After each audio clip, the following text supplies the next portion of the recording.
वेंकटाद्रिसमं स्थानं ब्रह्मांडे नास्ति किंचन वेंकटेश समो देवो न भूतो न भविष्यति। ओं नमो वेंकटेशाय। திருமலா திருப்பதி தேவஸ்தானம் ஸ்ரீ வெங்கடேஸ்வரா பக்தி சேனல் இணைந்து வழங்கும் ஸ்ரீமத் பகவத்கீதை பாராயணத்திற்கு அனைவரையும் வரவேற்கிறோம். மூகம் கரோதி வாசாலம் பங்கும் லங்கயதே கிரிம் யத்கிருபாதமஹம் வந்தே பரமானந்த மாதவம்.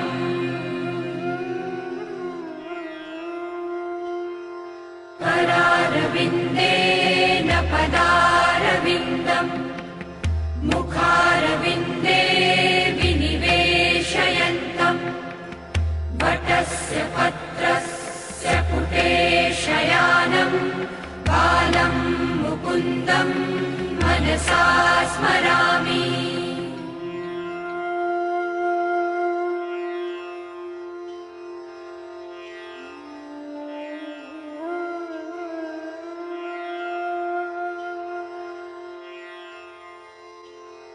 वसुदेवसुतं देवं कंसचाणूरमर्दनं देवकी परमानन्दं कृष्णं वन्दे जगद्गुरुम्. நம்மளுடைய பகவத்கீதையில் ஸ்வாத்தியாயாபியசனஞ்சைவ வாங்மயம் தப உச்சதே என்று பகவான் பிரதிதினம் வாக்ரூபமான ஒரு தபஸை ஸ்வாத்தியாய அபியசனம் செய்வா. இந்த பகவத்கீதை பாராயணம் இத்தியாதிகளை நாம் அத்தியனம் செய்வதாலும் அதை திருப்பி திருப்பி சொல்வதாலும் சில பேருக்கு கற்றுக் கொடுப்பதாலும் அது ஒரு வாங்மயமான தபஸ் அப்படின்னு நம்மளுக்கு உபதேசம் பண்ணிருக்கார். அது உண்டு இல்லாமல் யத சத்யம் யதோ தர்ம யதோ ஹ்ரீரார்ஜவம் யத ததோ பவதி கோவிந்தா யத கிருஷ்ணஸ்ததோ ஜெயா அப்படிங்கிற ஸ்லோகத்தில் எடுத்து பார்க்கும்போதே எந்த இடத்துல சத்தியமும் தர்மமும் ஈஸ்வர விரோதமான காரியத்தில் வெக்கவும் யதா ஹ்ரீஹி ஆர்ஜவம் யதா ஹிருதயத்தில் ஒரு நேர்மை இருக்கோ அந்த இடத்துல கோவிந்தன் அங்கேயே இருக்கானா. அதனால் இந்த குணங்களை நம்ம வளர்த்துக்கணும். சத்தியமாக இருக்கணும், தர்மமாக இருக்கணும், ஈஸ்வர விரோதமான காரியங்களில் வெக்கப்படணும், அதில் ஈடுபடவே கூடாது. அது உண்டு இல்லாமல் ஆர்ஜவம் ஹிருதயத்தில் ஒரு நேர்மை எப்பயும் இருந்ததுன்னா அந்த இடத்துல பகவான் கோவிந்தன் நம்ம கூடயே இருப்பானா. அதனால் என்ன ஆகுதுன்னா யத கிருஷ்ணஸ் ததோ ஜெயா, எங்கே கோவிந்தன் இருக்கானோ அந்த இடத்துல எடுத்த காரியம் எல்லாம் வெற்றியாகிறது அப்படின்னு நம்மளுக்கு சாஸ்திரம் அழகாக நம்மளுடைய குணத்தையும் மேம்படுத்திண்டு பகவத் பிரீத்திகரமான காரியங்களையும் செய்துண்டு தத்வாரா கோவிந்தனை நம்ம கூடயே வச்சுக்கலாம் அப்படின்னு அழகாக சொல்லி கொடுக்கறது. அவ்வாறே இன்றைய பகவத்கீதை பாராயணத்திற்கு முதல்ல ரொம்ப மனோநிலையை சரியாக வச்சுண்டு நம்ம பகவான்கிட்ட ஈடுபடுறதுக்கு முன்னாடி குரு பிரார்த்தனை மற்றும் சங்கல்பத்தோட இன்றைய நிகழ்ச்சியை நாம் துவங்கலாம்.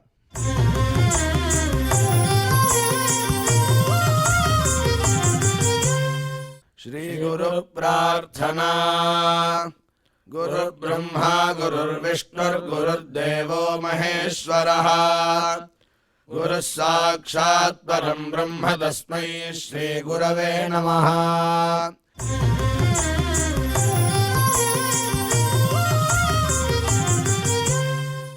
श्रीनिवास प्रार्थना.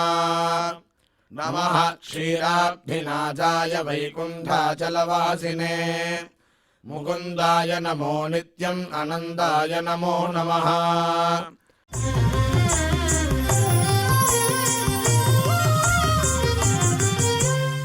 अथ श्रीमद्भगवद्गीता पारायण संकल्पः. श्रीमदादिवराह क्षेत्रे विराजमानस्य अखिलाण्डकोटि ब्रह्माण्ड नायकस्य श्रीपद्मावती जानेः भगवतः श्रीवेङ्कटेश्वर स्वामिनः दिव्यसन्निधौ जगद्गुरोः श्रीकृष्ण परमात्मनः अनुग्रहेण समस्त प्रपञ्चस्य विशेषतः भारतदेशस्य उत्तरोत्तर शुभसम्पत्समृद्ध्यर्थम् श्रीमद्भारतदेशगत तपस्विजन तपोबलवृद्धिद्वारा समस्तस्यापि मानवसमाजस्य सर्वारिष्टपरिहारार्थम् एतद्देशवासिनां सर्वेषां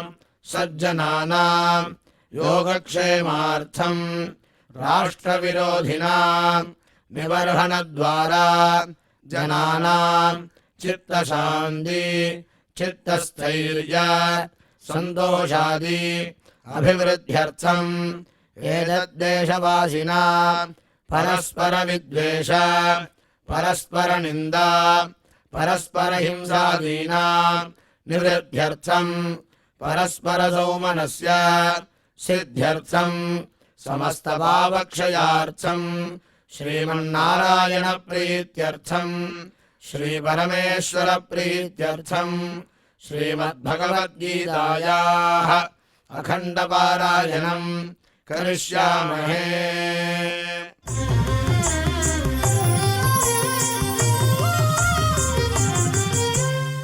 श्रीगीता प्रार्थना श्रीवत्साङ्गम् महोरस्कम् वनमाला विराजितम् शङ्खचक्रधरम् देवम् कृष्णम् वन्दे जगद्गुरुम्।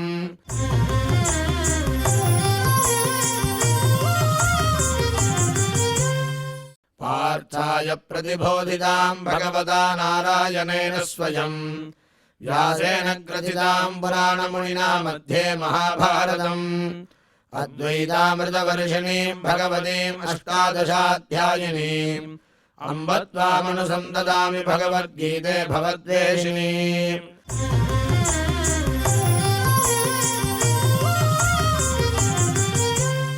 श्रीवेदव्यास प्रार्थना व्यासं वसिष्ठनप्तारं शक्तेः पौत्रमकल्मषम् पराशरात्मजं वन्दे सुखदातं तपोनिधिम्।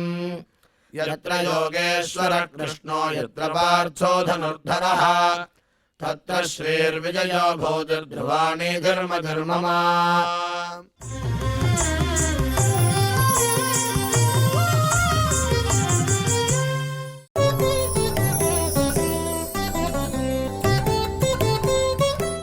तत्रैवं सति कर्तारमात्मानं केवलं तु यः पश्यत्यकृतबुद्धित्वान् न स पश्यति दुर्मतिः।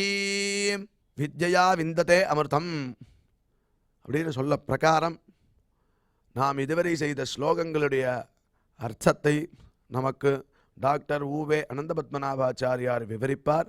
அதை மனதில் வாங்கிக் கொள்வோம்.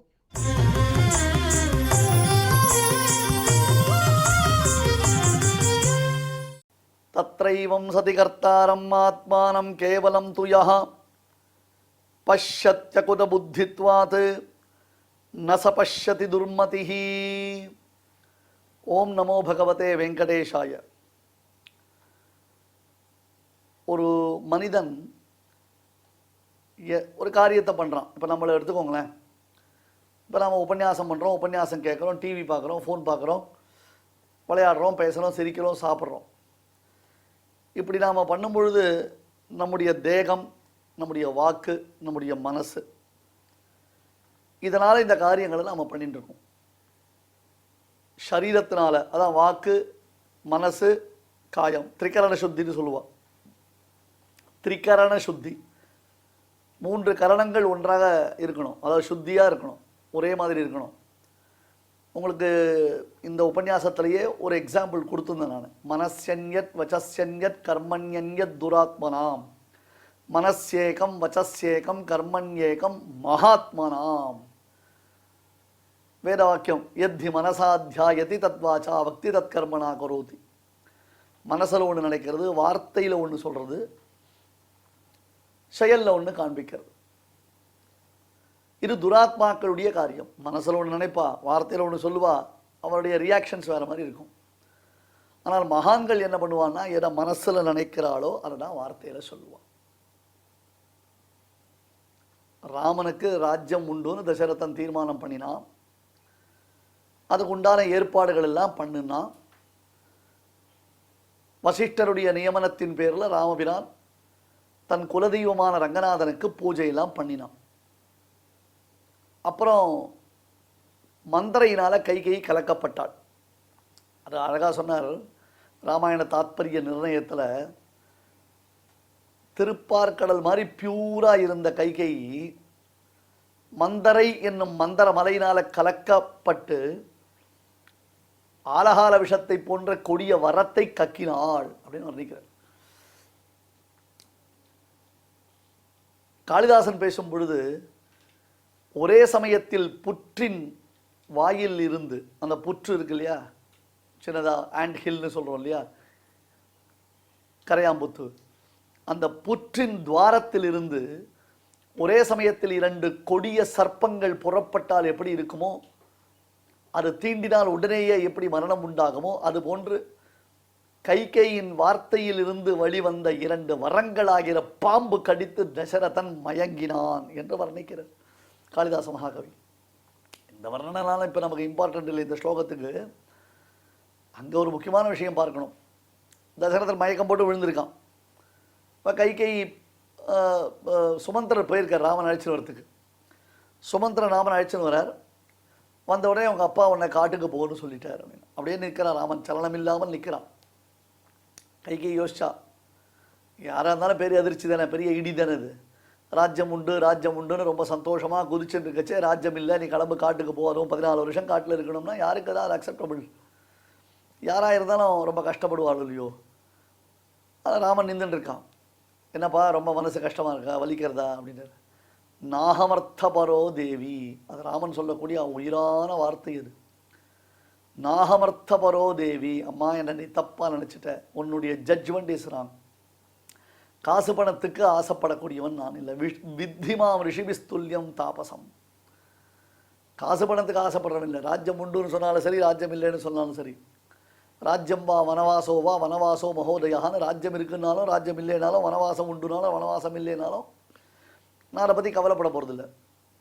ஆனால் எதுக்காக வெயிட் பண்ணுறேன்னு சொல்கிறியா, முதல்ல மனசில் இசைந்து பிறகு வார்த்தை கொடுக்க வேண்டும். சில பேர் முதல்ல வார்த்தை கொடுத்துருவா, அப்புறம் மனசில் அவளுக்கு தோணும் அவசரப்பட்டு வாக்குறுதி கொடுத்துட்டோமே, இதை நம்ம அவசரப்பட்டிருக்க வேண்டாமோ, இன்னொரு தடவை ரீகன்சிடர் பண்ணலாமோன்னு அவள் யோசிச்சுட்டு இருப்பாள். மனசா பூர்வமா சாத்திய வச்சசா புனரபிரவீத், அதான் விசேஷம். முதலில் மனதில் இசைந்தான், அதன் பிறகு வாக்குறுதி கொடுத்தான். இதான் மகாத்மாக்களுடைய லட்சணம். இது மகான்கள் என்றால் அவர்களுடையதான உடல், அதாவது தேகம், வாக்கு, மனசு எல்லாம் ஏகீபாவத்தோடு இருக்கும். இப்பொழுது இவர்கள் எந்த காரியத்தை செய்தாலும், சத்கர்மாக்களாக இருந்தாலும் சரி, அசத்கர்மாக்களாக இருந்தாலும் சரி, சாஸ்திரம் வகுத்தரை செய்பவர்களாக இருந்தாலும் சரி, சாஸ்திரம் விலக்கியதை செய்பவர்களாக இருந்தாலும் சரி, ஹூவருடைய அது ஆஸ்திகர்களாக இருந்தாலும் நாஸ்திகர்களாக இருந்தாலும், ஒத்துண்டாலும் ஒத்துக்காட்டாலும், ஆனால் என்ன ஆகும்னா 5 காரணங்கள் இதற்கு முன்பாக 14-15 ஸ்லோகத்தில் சொல்லப்பட்டதால் 5 காரணங்கள் தான் ஒருவனை இயக்குகின்றன என்பதை தற்பொழுது இந்த ஸ்லோகத்தில் நிரூபணம் பண்ணி காண்பிக்கிறான் பரமாத்மா. சுவாமி 5 நீர் இப்போ 3 குறைச்சிட்டீரே, 3 நீர் திருப்பி 5 சொல்லிடு, அப்படி இல்லை. இந்த 3 பிரதானம், இதில் எல்லாம் அந்தர்கதம்ன்றதை நாம் புரிஞ்சுக்கணும். அல்டிமேட்டாக என்ன புரிஞ்சுக்க வேண்டியது அப்படி கேட்டால், நாம் எந்த காரியத்தை செய்தாலும் இந்த 5னுடைய தூண்டுதலினால் தான் நமக்கு ஏற்படுகின்றது. இதற்கு ஒரு பெரிய டிஸ்கஷன் சொல்லப்படுகிறது. சுவாமி வேதாந்த தேசிகனுடைய தாத்பரிய சந்திரிகை என்னும் நூலை நாம் பார்த்திருக்கிறோம் அல்லவா. அவ்வப்பொழுது அதில் உள்ள அபூர்வமான அர்த்தங்களையும் நாம் அறிந்து வருகிறோம். இந்த 14-15 ஸ்லோகத்திற்கு வேதாந்த தேசிகன் தாத்பரிய சந்திரிகை என்னும் தன்னுடைய விரிவுரையை விரித்து உரைக்கிறார். அப்படி ஒரு எக்ஸ்டென்சிவான கமெண்ட்ரி அங்க. அதிஷ்டானம் ததா கர்த்தா கரணஞ்ச பிருத்தக் விதம் விவிதாச்ச பிருத்தக் சேஷ்டா தெய்வம் செய்வாத்ர பஞ்சமம் ஷரீர வாங் மனோபிஹி யத் கர்ம பிராரபதே நரஹ நியாயம் வா விபரீதம் வா பஞ்சைதே தஸ்ய ஹேதவஹ ஷரீர வாங் மனோபிஹி. இதான் 15வது ஸ்லோகத்தில் சொன்ன கண்டென்ட்டு. அதனுடைய கண்டினியூவேஷன் தான் இப்போ 16வது ஸ்லோகம் நம்ம பார்க்க போகிறோம். ஷரீரத்தினாலேயும் வாக்குனாலேயும் மனசினாலேயும் கர்ம பிராரபத்தே நரஹா, ஒரு மனிதன் எந்த ஒரு காரியத்தை ஒரு செயலை செய்ய ஆரம்பித்தாலும் நியாயம் வா விபரீதம் வா, அது தப்பா பண்ணாலும் சரி சரியா பண்ணாலும் சரி எப்படி பண்ணாலும் சரி, பஞ்சைதே தஸ்ய ஹேடவா, இது 5 தான் அவனுக்கு பிரதான காரணமாக இருது. இந்த 5 பேஸ் பண்ணித்தான் அவன் எந்த ஒரு காரியத்தையும் செய்கிறான். தத்ரைவம் சதி கர்த்தாரம் ஆத்மானம் கேவலம் துயஹா பஷ்யத்யகிருத புத்தித்வாது நச பஷ்யதி துர்மதிஹி. 5 பேர் செய்யும் காரியத்தில் தான் ஒருவனே காரியம் செய்வதாக நினைத்து கொண்டு தனக்கு வேற யாரும் துணை புரியவில்லை என்று எவன் இருமாப்புடன் இருக்கிறானோ சபஷ்யதி துர்மதிஹி, அவன் முட்டாள். இதுதான் 16வது ஸ்லோகத்துடைய கண்டென்ட். இந்த 15, 16க்குள்ள இருக்கக்கூடிய தொடர்பை நாம் புரிஞ்சுக்கணும். தேகத்தினால், சரீரத்தினாலேயும் வாக்குனாலேயும் மனசினாலேயும் ஒருவன் செய்யும் காரியத்திற்கு இந்த 5வரும் அதிஷ்டானம் ததா கர்த்தா கரணஞ்ச பிருத்தக் விதம் விவிதாச்ச பிருத்தக் சேஷ்டா தெய்வம் செய்வ அத்திர பஞ்சமம். இந்த 5 பேரும் தான் பிரதானம். இல்லை இல்லை நான் தான் பண்ணுறேன், என்னால் முடியும் சார், இதை யார் தெரியுமா பண்ணால் என்னால் தான் சாதிக்க முடிஞ்சுது, எனக்கு யார் சப்போர்ட் இல்லை சார், எனக்கு யாரும் கிடையாது, நான் தான் எல்லாம் பண்ணிட்டு இருக்கேன் அப்படின்னு அந்த ஒரு இருமாப்பில் சில பேர் பேசுவா. அது துர்மத்தின்ட்டார், அழகாக சொல்லிட்டார். கிளாரிட்டி இல்லாதவர். அதனால தான் சங்கல்ப சூரியோதயத்தில் இந்த மகாமோகனுடைய ஒய்ஃபுக்கு துர்மத்தின்னு பேர். என்ன துர்மத்தினா எல்லாம் தான் பண்ணுறதா நினச்சின்னு உட்காந்துருக்கான். தெய்வத்தை ஒத்துக்காமல், தெய்வத்தினுடைய சாநித்தியம் இருக்கின்றதை ஏற்காமல், எல்லாத்துக்கும் தங்களையே காரணகர்த்தாக்களாக்கி கொண்டு தங்களால் எல்லாம் முடியும் என்பதாக அவர்கள் நினைத்து கொண்டிருக்கிறார்கள். தெய்வம் செய்வ அத்திர பஞ்சமன்றதை அவளால் ஒத்துக்கவே முடியல, அதை நினைச்சு கூட பார்க்க முடியல. அதனால் நேற்றையே உபன்யாசத்தில் பார்த்தோம், பஞ்சமம்னு அர்த்தம், இது பிரதான காரணம் என்று நாம் பார்க்கிறோம். தெய்வம்னு அர்த்தம் ஜீவனை கொண்டு செயலுக்குத்தான் இந்த 5 காரணங்கள். இப்போ தெய்வமே ஒரு காரியம் பண்ணுறதுனா இப்போ தெய்வத்துக்கு இந்த 5 காரணம் உண்டா அப்படி கேட்கக்கூடாது. ஜீவன் முகமாக ஜீவனை பிரேரிப்பித்து, பிரேரணைனா தூண்டுதல் அர்த்தம், ஜீவனை தூண்டி காரியம் பண்ணுறான் பாருங்க பரமாத்மா, அதில் அவன் பிரதான காரணம். இப்போ பரமாத்மாவே ஒரு காரியம் பண்ணுறான். ததைக்ஷத பகுஸ்யாம் பிரஜாயேயத்தில் அந்த பிரம்மம் பார்த்தது, மேனிஃபெஸ்டேஷன் ஆங்கிலத்தில், அதை தன்னைத்தானே படைத்து கொண்டது. அப்படியே தான் அது மேனிஃபெஸ்டேஷன், அப்படியே செல்ஃப் மேனிஃபெஸ்டேஷன் அர்த்தம், தானே அதை படைத்தது. எப்படி படைத்தது அப்படின்னு கேட்டால் அவனுக்கு இதெல்லாம் சககாரிலாம் தேவையில்லை, அவனுடைய சங்கல்பமே போதும். அந்த சங்கல்பத்தினாலே அவன் எல்லா காரியத்தையும் செய்ய முடியும். அந்த சங்கல்பமே எதையும் சாதிப்பதற்கு அவனுக்கு சக்தி சாமர்த்தியத்தை அளிக்கிறது அப்படின்னு சொல்கிறார். இப்போ ஒரு கேள்வி கேட்டார் சுவாமி, இது ரொம்ப சாஸ்திரியமாக பார்க்க வேண்டிய விஷயம். பெரிய பெரிய மகான்கள் சதஸில் வாக்கியார்த்தம் சொல்லும்போது இந்த விஷயத்தை எடுத்துகிட்டு சொல்லுவாள். ஜீவன் செய்யக்கூடிய கர்மாக்களில் ஜீவனுக்கு சுவாதந்திரியம் உண்டா? பெரிய கேள்வி இது. சுவாதந்திரியம்னா இண்டிபெண்டன்சி அப்படின்னு சொல்கிறோம் இல்லையா? டிபெண்டன்சி இண்டிபெண்டன்சி சொல்லுவோம்ல. டிபெண்டன்ட் இண்டிபெண்டன்ட் அப்படின்னு நம்ம சொதாக சுதந்திரமாக ஒருத்தரால் காரியம் பண்ண முடியுமா முடியாதா? இப்போ அவன் பண்ணக்கூடிய கர்மாக்களுக்கு பரமாத்மா எப்படி காரணமாகிறான்? அல்லது பரமாத்மா அவன் பண்ணக்கூடிய கர்மாக்களுக்கு காரணமானால் இவனை எப்படி கர்த்தான்னு சொல்ல முடியும்? அர்த்தம் புரிஞ்சுதா? இதுதான் ஒரு பெரிய கேள்வி. இப்போ ஒருத்தன் சுதந்திரமாக இருக்கான். இப்போ ஜீவாத்மாவை இந்த காரியம் பண்ணு, அந்த காரியம் பண்ணு, நீ இதை பண்ணு, சத்தியம் வத தர்மம் சர சுவாத்தியாயான்மா பிரமதா அப்படின்றது வேணும். நான் களஞ்சம் பக்ஷயேத் அப்படின்றது, டேய் மாமிசம் சாப்பிடாத நிஷேதம் பண்ணுறது. நான் சுராம் பிபேது கல் குடிக்காத நிஷேதம் பண்ணுறது. சத்தியம் வர தர்மம் சர சத்தியத்தை பேசு, தர்மானுஷ்டானம் பண்ணு அப்படின்னு விதிக்கிறது. யாரை பார்த்து விதிக்கணும்? யார் செய்ய போகிறாளோ அவளை தான் விதிக்கணும். யாரால் இதை செய்ய முடியுமோ அவளை தான் விதிக்கணும். ஒருத்தன் கால் இல்லாத ஒருத்தன் உட்காந்துருக்கான் சுவாமி, அவனுக்கு கால் கிடையாது, அவனை பார்த்து நீ எழுந்து வரக்கூடாது, அங்கேயே தான் உட்காந்துருக்கணும்னா அவன் எங்கே எழுந்து வர போகிறான்? இல்லை நீ எழுந்து வரணும் அப்படின்னு அவனால் வர முடியுமோ? கால் கிடையாது அவனுக்கு. முடவனாக இருக்கிறவனை நீ எழுந்துவான்னு சொன்னாலும் தப்பு, எழுந்து வராதேன்னு சொல்கிறது வேஸ்ட்டு. அந்த மாதிரி இவனுக்கு சுவாதந்திரியம் இல்லை. ஜீவாத்மா ஒரு காரியம் பண்ண போகிறதில்ல. அப்பேற்பட்ட ஜீவாத்மாவை பார்த்து நீ சத்தியம் பேசு, தர்மம் பண்ணு, எனக்கேது சுவாமி சுவாதந்திரியம், அந்த பெருமாள் இருக்காரு, அவர் என்ன நியமிச்சாருன்னா நான் பண்ண போகிறேன்னு சொல்லிட்டு பேசாமல் இருக்கலாமே. பெரிய சிக்கலான கேள்வி இது. முதல்ல சாஸ்திரங்களை தெரிந்து கொள்வதற்கு முன்பாக கேள்வி கேட்கலன்னு சில பேர் என்ன பண்ணுவாங்க, குயுக்தியாக கோணல் பண்ணலாம், இப்படி தான் கேள்விகள் கேட்க முடியும். இதை கொஞ்சம் கவனித்தோம்னு சொன்னால் சுதந்திர கர்த்தா என்பதாக ஒரு பெயர். அதாவது ஜீவாத்மாவுக்கு ஒரு சுவாதந்திரியத்தை பகவான் கொடுக்குறான். லிமிட்டட் சுவாதந்திரியம்னு அதுக்கு பேர். ஒரு திருஷ்டாந்தம் எக்ஸாம்பிள் பாருங்க. ஒரு விவசாயி மாடு வச்சிருக்கார். அந்த மாடுக்கு ஒரு 15 மீட்டர் கயிறு இருக்கு. முளைன்னு சொல்லுவான். முளைனா ஒரு குச்சியை பூமியில் நட்டு அந்த குச்சியில் இந்த மாட்டு கயிறு கட்டியிருக்கும். ஆனால் 15 மீட்டருக்கு அந்த மாட்டு கயிறு வந்து ஃப்ரீயாக இருக்கும். அதுக்குள்ளே அந்த மாடு உட்காரலாம், நிற்கலாம், படுத்துக்கலாம், என்ன வேணால் பண்ணலாம். அந்த மாடு யாரும் டிஸ்டர்ப் பண்ண மாட்டான், ஒன்றுமே பண்ண மாட்டான். அந்த மாட்டுக்கு சுவாதந்திரம். நாங்கள் நிறைய வைக்கோல் போட்டு வச்சிருக்கா, இந்த பக்கம் பருத்தி கொட்டை புண்ணாக்கு போட்டு வச்சிருக்கா. மாடு உட்காந்தாலும் யாரும் கேள்வி கேட்க மாட்டா, நிமிர்ந்தாலும் யாரும் கேள்வி கேட்க மாட்டான். அந்த சுவாதந்திரியம், அந்த இண்டிவிஜுவாலிட்டி அந்த மாட்டுக்கு உண்டு. ஆனால் அந்த கயத்தை தாண்டி போக முடியாது. அந்த மாதிரி பகவான் என்ன பண்ணுறான், ஜீவனுக்கு ஒரு சுவாதந்திரியம் கொடுக்கலாம். முதல்ல ஒரு சுவாதந்திரியம் கொடுக்குறான். ஜீவாத்மாவுக்கு பிரதம பிரவൃத்தி என்பதாக பெயர். எல்லாம் பிரம்மசூத்திர வியாக்கியானமான ஸ்ரீபாஷ்யம் முதலான நூல்களில் இது குறித்ததான மிகச்சிறந்த விளக்கங்கள் காண்பிக்கப்படுகின்றன. இப்போ சரீரத்தை கொடுத்தான், அப்புறம் புத்தியை கொடுத்தான், அதே மாதிரி யதாசக்தி நம்மளால் பண்ணக்கூடியதான ஒரு சாமர்த்தியத்தை கொடுத்துருக்கான். இதெல்லாம் அவனுடைய கிருப்பை சுவாமி, இதெல்லாம் பெரிய கிருப்பை. இந்த சரீரம் கொடுத்ததுனால இன்னைக்கு பகவத்கீதை நம்மலாம் கேட்குறோம். ஏன்னா பகவத்கீதை கேட்கறதுல முடிய இத்தனை பிறவியில் நமக்கு வாய்ப்பே கிடையாது. இதுக்கு முன்னாடி எத்தனை பிறவின்னு கேட்டால் 7,84,476 பிறவின்னு வச்சுக்கோங்க. ஒரு எக்ஸாம்பிள் சொல்கிறேன். இத்தனை ஜென்மாவில் நம்ம இதை கேட்டதில்லை. இத்தனை ஜென்மாவில் நமக்கு அதுக்கு வாய்ப்பே கிடையாது. அதனால தான் இந்த மாதிரி ஒரு பிறவியை நம்ம வேஸ்ட் பண்ணக்கூடாதுன்றது.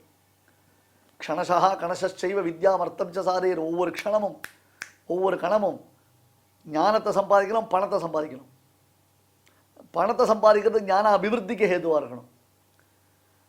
ஞானத்தை சம்பாதிக்காமல் பணத்தை சம்பாதிக்கிறதுக்கு புத்தி போச்சுன்னு சொன்னால் ஞானம் போயிடும். அப்புறம் பாருங்க, ஞானம் வர வேண்டிய சமயத்தில் வரலன்னா அப்புறம் ஞானம் வரவே வராது. இது சில பேர் இது பணத்துக்கு சொல்லுவா. ஞானத்தை நாம் தேடி போய் சம்பாதிக்கணும். பணம் நமக்கு வரணும்னா கட்டாயம் வரும். லபேதவா பிரார்த்தையித்தா நவாஷியம்னா காளிதாசன். நாம லக்ஷ்மியை விரும்பினா நமக்கு லக்ஷ்மி கிடைக்க மாட்டா, லக்ஷ்மி நம்மளை விரும்பினா தான் நமக்கு லக்ஷ்மி கிடைப்பா. அது ஒரு விசேஷம். இப்போ சாஸ்திரங்கள் ஒருத்தனுக்கு விதிக்கிறது அப்படி சொன்னா, அவனால ஒரு காரியம் செய்ய முடியாத பொழுது அவனை விதித்து என்ன பிரயோஜனம்? இதான் கேள்வி. இப்போ இந்த கேள்வி தான் நம்ம டிஸ்கஸ் பண்ணிட்டு இருக்கோம். நமக்கு சக்தியை கொடுத்துருக்கான், புத்தியை கொடுத்துருக்கான், ஒரு காரியத்தை செய்வதற்கான சாமர்த்தியத்தை கொடுத்துருக்கான். இவ்வளவு தூரம் நமக்கு உபகாரம் செய்வதனால் அன்றோ இங்க பகவானை முன்னிட்டு எல்லாம் நடக்கிறதுன்னு சொல்றோம். இன்னொன்று, ஒரு அப்பா தன்னுடைய 2 பிள்ளைகளை கூப்பிடுறார். ஆளுக்கு 10 லட்சம் ரூபா கொடுத்தார். குடிக்காதீங்க, சீட்டாடாதீங்க, பொன் பசங்க பின்னாடி சுத்தாதீங்க, தப்பான காரியங்கள் பண்ணாதீங்க, தப்பான காரியங்களை பண்ணினீங்கன்னா நான் ஒன்றும் உங்களுக்கு மறுபடியும் ஹெல்ப் பண்ண மாட்டேன்னு அப்பா சொல்கிறார். ஒருத்தன் 10 லட்சம் ரூபா எடுத்து போனான். ஒரு பிள்ளை அது நல்ல வியாபாரங்கள் பண்ணினான். 10 லட்சத்தை 50 லட்சமாக அவன் வந்து பெருக்கினான். 50 லட்சத்தை 1 கோடியாக பெருக்கினான். அப்பா சொன்ன புத்திமதி பிரகாரம் அவன் பண்ணிட்டு இருக்கான். இப்போ 10 லட்சம் ரூபா கொடுத்த அப்பா திருப்பி அது உள்ளே வந்தாரா? அவன் பண்ணுறதை பார்த்துன்னு தான் இருக்கார். அவன் வியாபாரம் பண்ணுறதை பார்க்குறாரு. இன்னொருத்தர் நம்ம அந்த 10 லட்சத்தை எடுத்து நேர அது பேர் வந்து குடிக்கிற இடத்துக்கு போனான், சீட்டாடுற இடத்துக்கு போனான். அங்கே போய் சீட்டாடினான். மாது மாமிசம் என்ன உண்டோ எல்லாத்தையும் அவன் பழகினான். 10 லட்சம் என்னாச்சு? 5 நாளில் காலி ஆயிடுச்சு.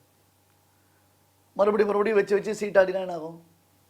அப்பா பார்த்தார், இவன் எங்கே போகிறான்னு தெரியும், இவன் ஒரு இண்டஸ்ட்ரிக்கு போனான், அங்கே இருக்கிறவங்கிட்ட பேசினான், தன்னுடைய வேலையை தன்னுடையதான இந்த மூலதனத்தை போட்டான், அதுலேருந்து அதை அபிவிருத்தி பண்ணான். இவன் என்ன பண்ணான்? இது எப்படி பண்ணினான்? 2 பேரையும் அப்பா பார்த்துருந்தார். இப்போ அப்பாவுக்கு யார் பேரில் கருணை, யார் பேரில் கருணை இல்லை? 2 பேரையும் பார்த்தார், 2 பேரையும் வான் பண்ணார், 2 பேருக்கும் இண்டிவிஜுவாலிட்டி கொடுத்தார்.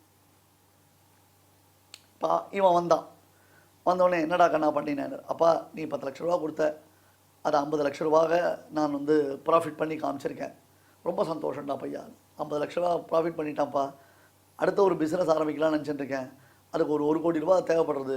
என்கிட்ட ஒரு 50 லட்சம் இருக்குது, நீ ஒரு 50 லட்சம் கொடுத்தியா சௌரியமாக இருக்கும்னா. அப்பா நல்ல விஷயம்டா, நன்னா தான் பண்ணிட்டு இருக்கடி, இந்தா 50 லட்சம் அப்படின்னு அவன்கிட்ட கொடுத்துருவார். அவன் 1 கோடி ரூபாய் எடுத்து போய் மறுபடியும் பிஸ்னஸை டெவலப் பண்ணுவான். இவன் வரான், 5 நாளில் வந்தான். என்னடா பையான்னார். இல்லைப்பா நீ கொடுத்தே இல்லையா? ஆமாம், எல்லாம் செலவழிஞ்சு போச்சு. என்ன பண்ணேன்? ஏதோ பண்ணினேன். சரி இப்போ என்ன?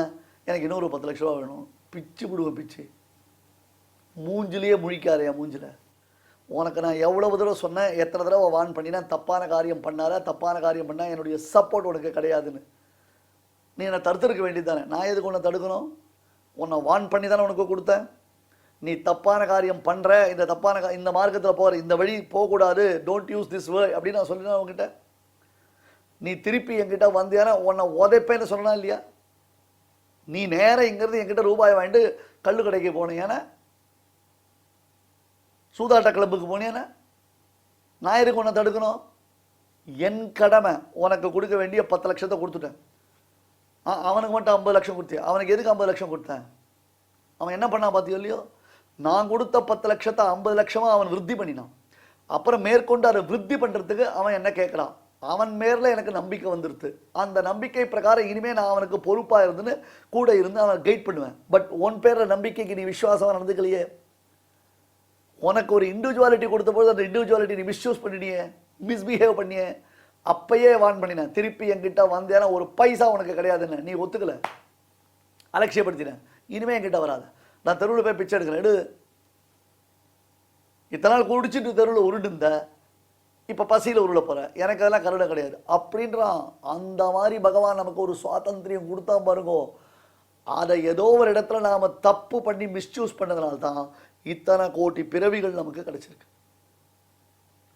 திருப்பிய இந்த பிள்ளை இருக்கானே, தன்னுடைய தகப்பனாருடைய நம்பிக்கையை பெற வேண்டும் என்றால் அவன் முழுவதுமாக திரிந்து விட்டான் என்பது தெரிய வேண்டும்.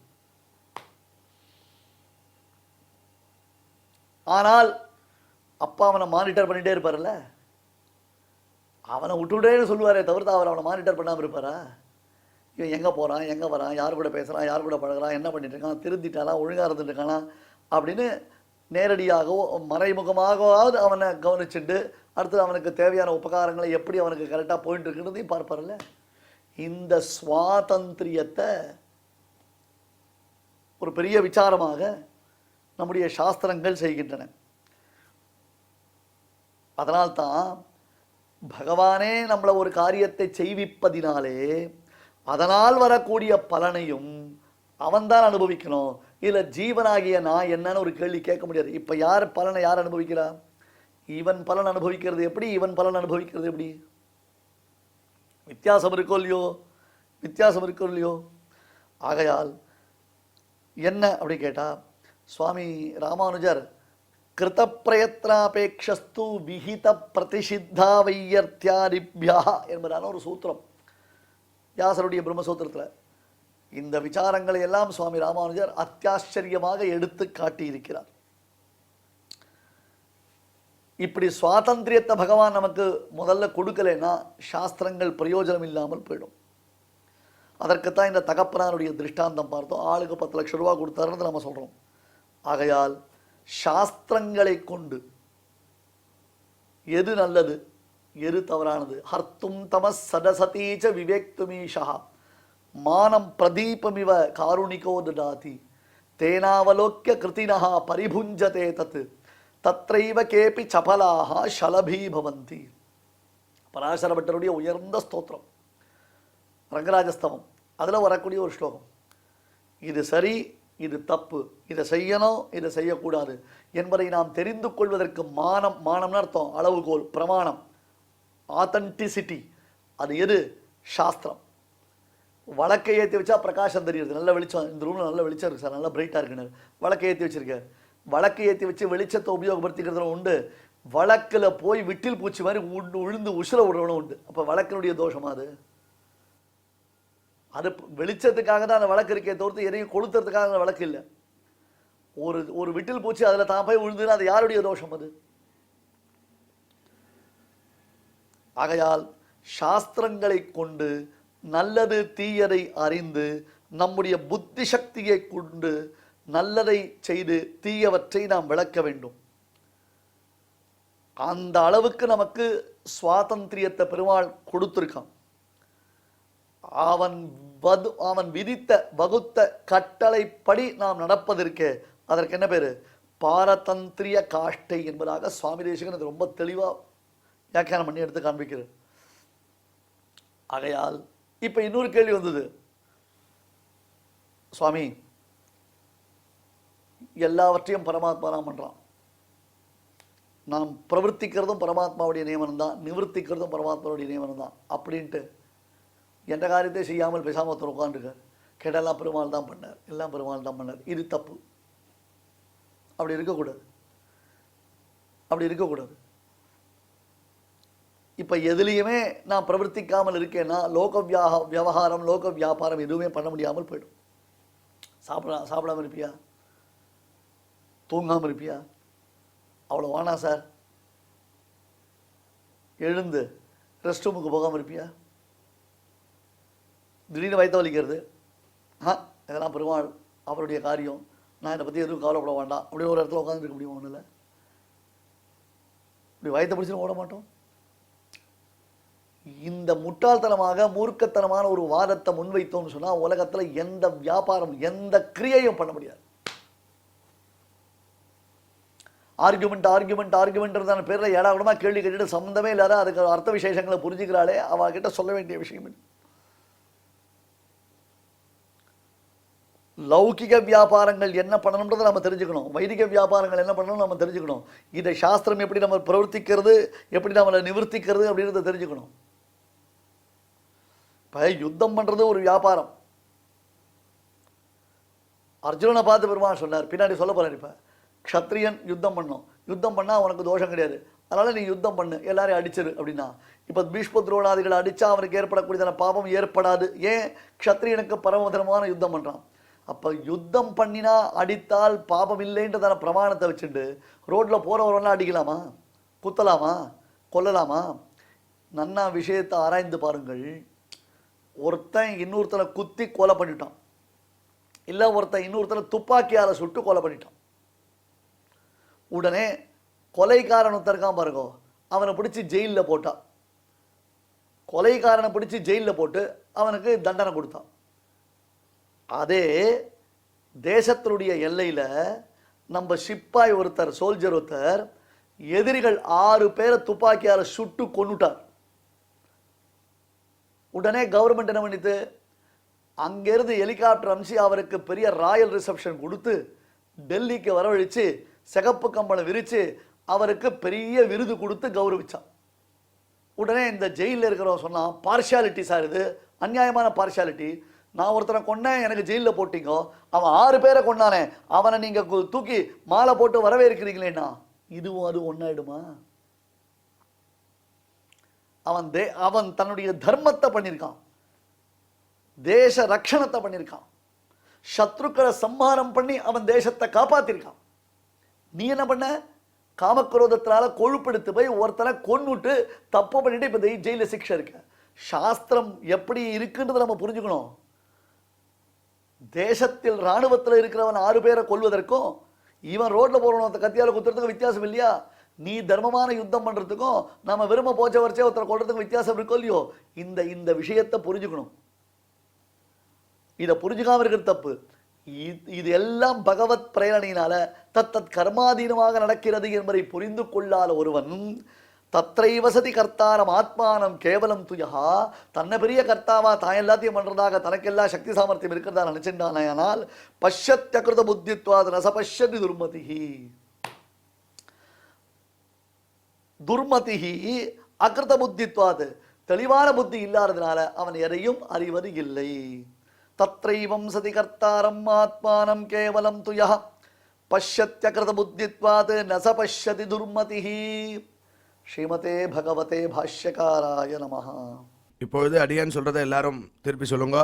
தத்ரைவம் சதி கர்த்தாரம் தத்ரைவம் சதி கர்த்தாரம் ஆத்மானங் கேவலம் துயஹ ஆத்மானங் கேவலம் துயஹ பஷ்யத்யகிருத புத்தித்வாத் பஷ்யத்யகிருத புத்தித்வாத் ந பஷ்யதி துர்மதிஹி அசபஷ்யதி துர்மதிஹி.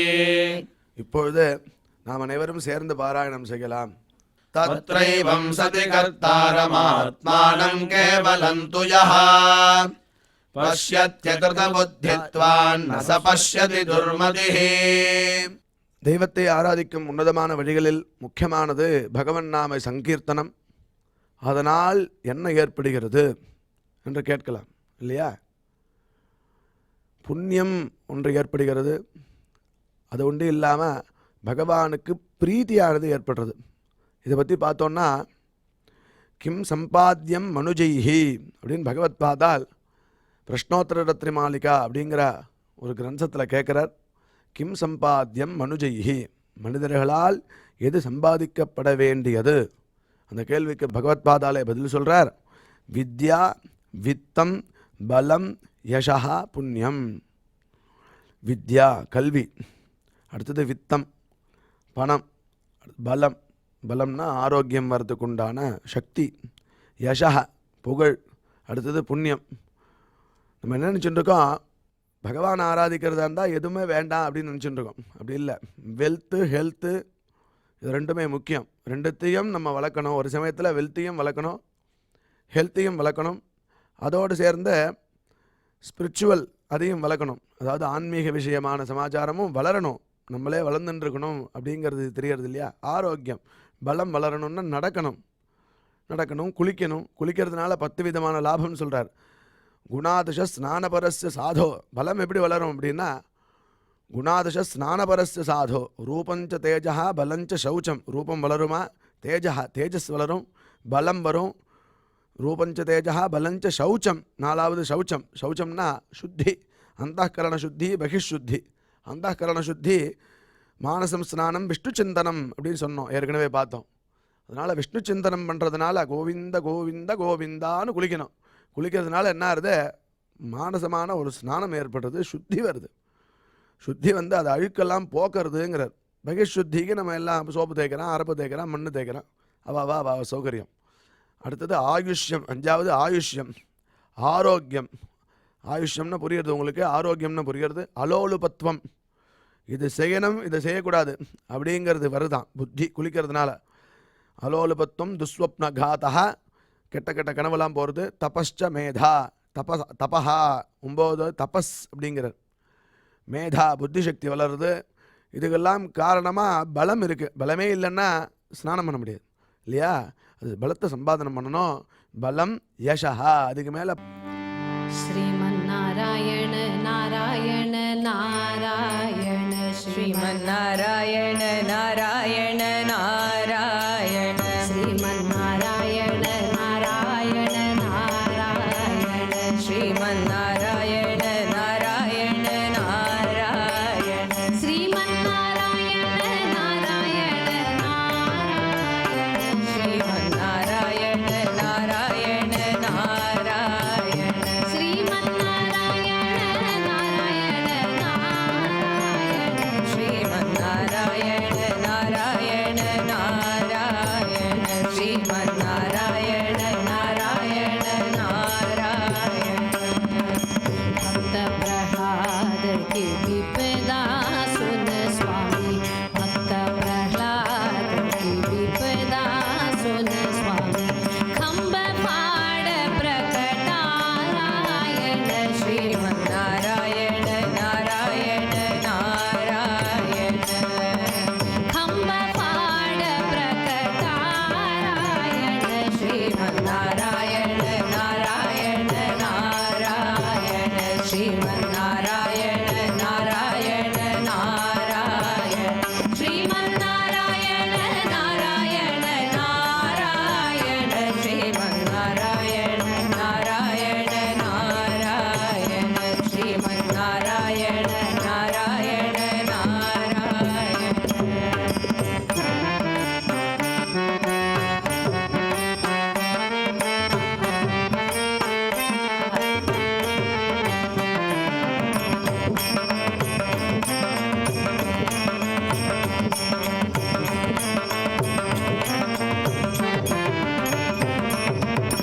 भस्मासुर शंकर प्रकरण स्वामी, भस्मासुर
இந்த நிகழ்ச்சியில் இதுவரை நாம் பாராயணம் செய்த ஸ்லோகங்களில் ஏதேனும் அக்ஷர தோஷம் இருந்திருந்தால் அதை நிவர்த்திக்கும் பொருட்டு பகவானிடம் க்ஷமா பிரார்த்தனை செய்வோம்.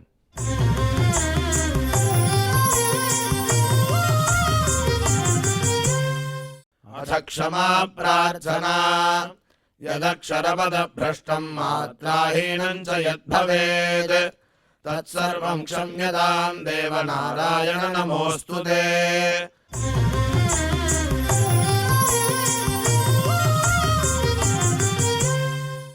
अथ भगवत्समर्पणम् कायेन वाचा मनसेन्द्रियैर्वा बुद्ध्यात्मना वा प्रकृते स्वभावात् करोमि यद्यत् सकलं परस्मै नारायणायेति समर्पयामि।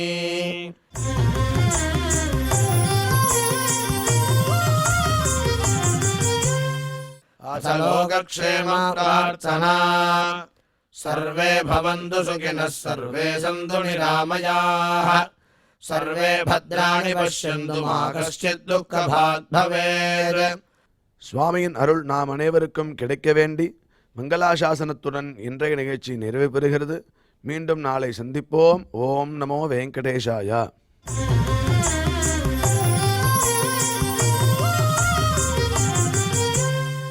अथ मङ्गलम् श्रियः कान्ताय कल्याणनिधये निधयेऽर्थिनाम् श्रीवेङ्कटनिवासाय श्रीनिवासाय मङ्गलम्.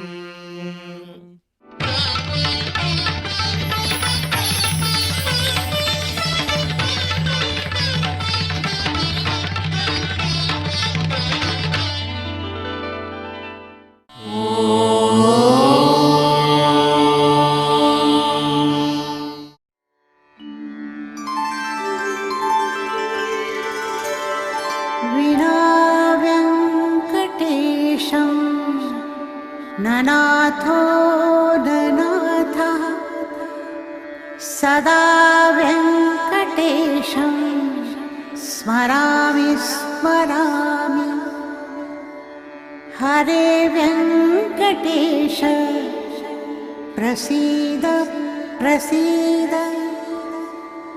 प्रियं वेङ्कटेश प्रयच्छ प्रयच्छ।